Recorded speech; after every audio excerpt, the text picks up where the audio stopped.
Hey guys, it's Brian. I'm here with Cody and Charity Lawson. New real estate investors just completed their first rehab.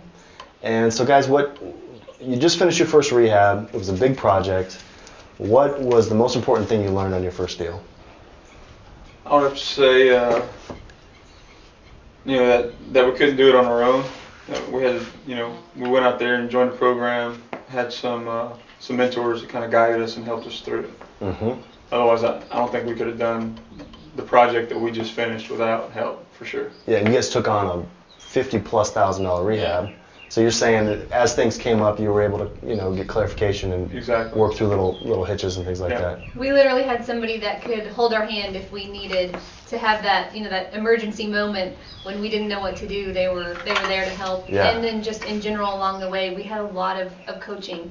Sure. We were able to follow that advice and get it done. And so I guess how would it have been different if you didn't have that kind of assistance? We'd have fumbled through it and probably spent $70,000 on a $55,000 rehab, and we'd probably still be working on it. Made a lot more mistakes. I mean, even the deal that we got was a short sale, so I don't think it would have been possible to even do it without the help. And a short sale is no easy task. No. And you were the one that took the short sale from beginning to end. And how long was that process? Probably about 3 months total. Mm-hmm. So just being able to have that person there to hold my hand was so valuable. And so having done it once, are you prepared to do it a second time? Will it be a lot easier the next time? Oh, yes. Yeah. My questions aren't as intense, but you still learn something. Still get help. We still get help, and you can still learn something new all the time. But the system is now there, right. So I definitely feel more confident. So you have kind of a catchphrase that you've been telling me that you really solidified during this process, that it's not what you expect, right. It's what you inspect. So describe that for me. Well, I think probably in all of the things that we do, that's a good thing to go by. In particular, we learned that with the contractor on the house. We had a great contractor who did a great job, mm-hmm. but we also learned that the contractor can't be there all the time, and there's other people working mm-hmm. At the property. And we learned that you've got to be able to inspect things to make sure things are getting done, rather than expecting them to get done. And somewhere in the back of your mind, you're just thinking they're going to get done. Right. Instead of just assuming that they'll get done because it was agreed upon. Right. Physically get in there. And instead of walking in the kitchen and saying, "Oh yeah, it's been tiled," and turning around and leaving, look at how it was tiled. That's right. Is there thin set coming through the grout, or the tiles level? Just kind of look into some of the details other than just say, "Oh yeah, it's been tiled." I think being new too can be somewhat, when it's your first one, can be a little bit intimidating because you might be working with a contractor who's really experienced, and so you're not as comfortable questioning them. Yeah, mm-hmm. questioning them. But I think it's important because in the end, you want that product to be a quality house for somebody, because somebody's going to live there and they want to know it's quality. And I think in the end that happened to us. We had an offer on the house and it fell through because of the inspection.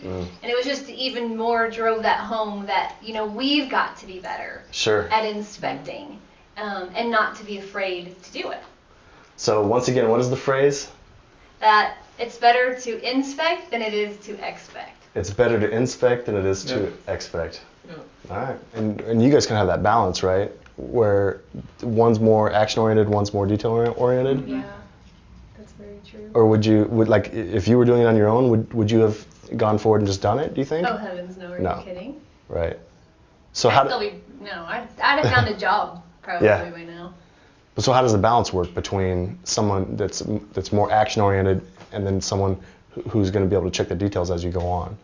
How's that worked out between the two of you? I think one person's pushing, maybe while one person's pulling back, and so you kind of end up with this balance of how far you can push forward in something without knowing enough, to move on. Yeah, and she be keeps successful. me from just doing the shotgun approach as far as just going out there and trying everything. Right. She's like, no, let's research this and then let's try it. Or I'll start to try it and she pulls me back, just like she was saying, no, I've done research, you shouldn't do that, you should do this. Okay, well, let me go try that. Yeah.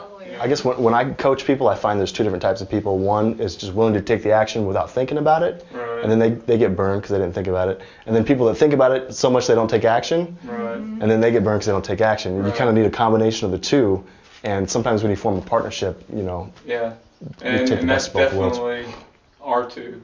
I would do it and get burned because I didn't think about it, and she'd think about it so much she'd never do it. Yeah, I think we're constantly working that way, just in daily activities. Right. Of he's got stuff going on that he's maybe pushing, and then sometimes I'll realize, we need to push forward in that, and you just kind of have to open your hands and let it go, and just trust that the balance between the two of you will make it work out. So along those lines, how have you divided up the roles in the business? Who does what? Well, I'm the marketing manager. Okay. I do sales. So he's the acquisitions manager. Once the properties are acquired, then I take them over at that point. I do the rehabs if we're gonna rehab it. I do bookkeeping and accounting.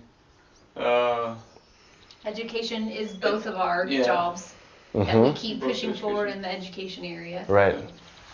So the way it's set up, one person's in charge, and then the other person, it's not that they don't do it, they're just the helper. They help out where they can. Yeah, like her doing the marketing stuff. Right. She comes up with the campaigns, and then I help her implement them. Sometimes I need him for my bandit sign labor guy, so I hire him for that. So to wrap it up, what advice would you give to someone that's just getting started? It's before their first deal. Find somebody, in your area. There's a bunch of programs, nationwide, but try to find somebody locally or some sort of coaching, something to get help, because there's no way you can do it by yourself.